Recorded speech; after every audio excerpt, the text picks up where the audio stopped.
So I'm doing this project with a 4.25 millimeter hook.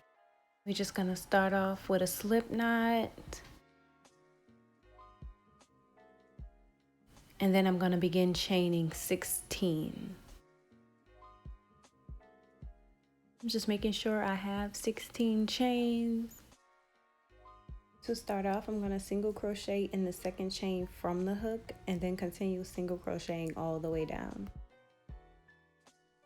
In that last stitch, I'm going to single crochet twice. That's 1, and that's 2, and then I'm going to chain 1, and I'm going to use a piece of yarn to mark off where that chain 1 space is.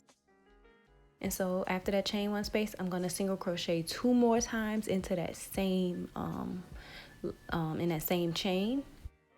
My camera did get kind of out of focus here, but after that chain 1, you're just going to single crochet twice into that same chain 1 space. And this is what it looks like, and then you're just going to single crochet all the way down.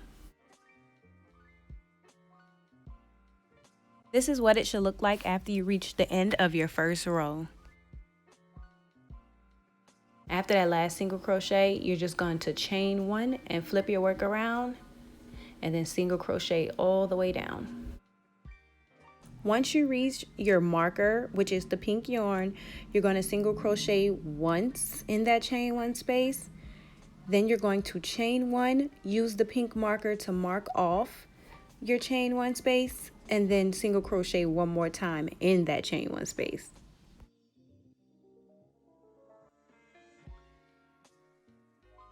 And then you're just going to single crochet all the way down.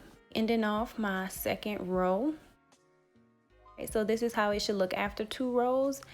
And you're just going to repeat row 2 all the way until you reach your desired size. I just measure it by what covers like the majority of my breast. So I did 11 rows. All right, and after you finish your 11th row, you're just going to single crochet down the edge just to make it neat. Since I have 11 rows on each side, I know there should be about 22 rows all together, so I should have 22, just about 22 single crochets. And this is how that should be looking.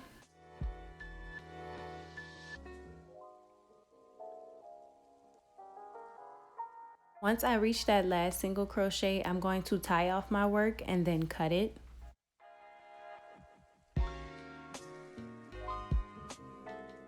And this is how your work should look once you have your desired amount of rows.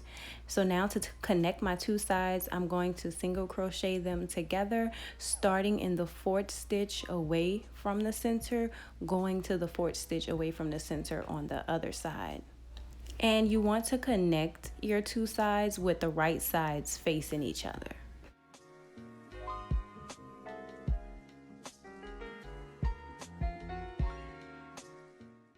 Once your 2 sides are connected together, this is somewhat what it should look like. Do not tie off your yarn. You're going to keep it connected, and you're just going to slip stitch to the left or right side of your work. It doesn't matter which side because you're going to do the same thing on each side. So you just slip stitch to a side and then chain 30. Next, you're going to connect those 30 stitches to the 2nd stitch away from the corner. And you're going to connect them using a slip stitch, and after it's connected, you're going to slip stitch to the corner of your work and then chain 80 for your scrap.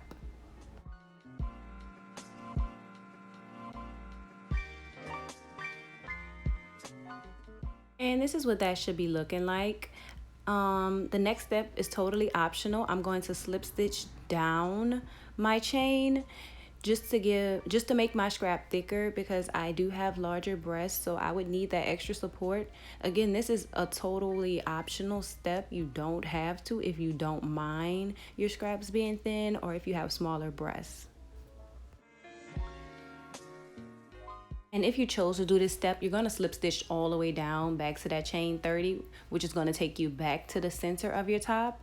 And to get to the other side, you're going to single crochet into the center. So it should be about 2 or 3 single crochets in the center until you get to the opposite side of your top.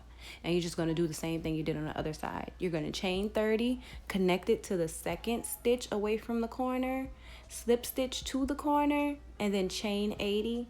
And then if you chose to slip stitch back down, you're going to have to slip stitch back down this side also.